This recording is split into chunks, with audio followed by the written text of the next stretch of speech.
Hola, hola, bienvenidos a un nuevo video. Te invito a suscribirte a mi canal por si aún no lo has hecho. Y no se te olvide activar la campanita para un nuevo video. En esta ocasión te muestro cómo solucionar el problema para descargar archivos en Mediafire.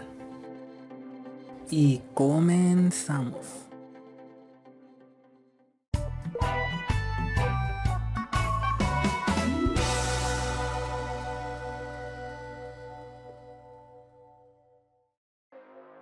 ¿Te ha pasado que cuando descargas cosas te da un error de red? Y cada vez que lo intentas hacer te vuelve a suceder y nunca se descarga. Te enseñaré una solución para resolverlo. Lo primero que tenemos que hacer es ir a opciones de internet.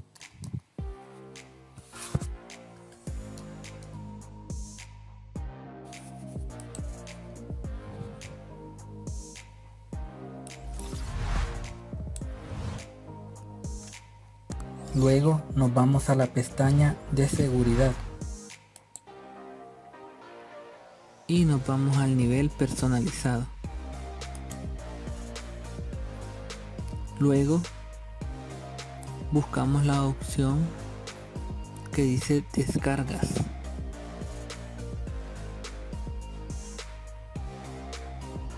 Como pueden ver, aquí nos aparecen las opciones de descarga de archivos y descarga de fuentes.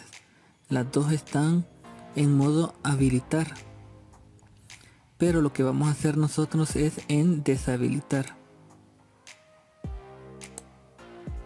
La deshabilitamos las dos y damos en aceptar y nos sale esta advertencia. Le damos que sí y aceptamos. Ahora haremos la prueba al descargar algo.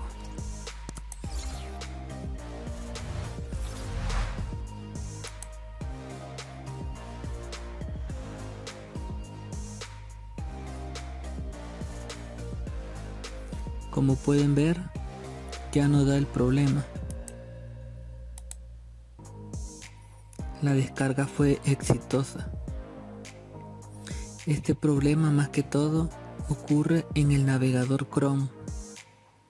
En dado caso no te funcione, te recomiendo que reinicies la computadora. Y eso es todo. Si quieres apoyar mi canal, puedes hacerlo por medio de PayPal. Dejaré el link en la descripción del video. Si el video te gustó y te sirvió, dale like, suscríbete y activa la campanita.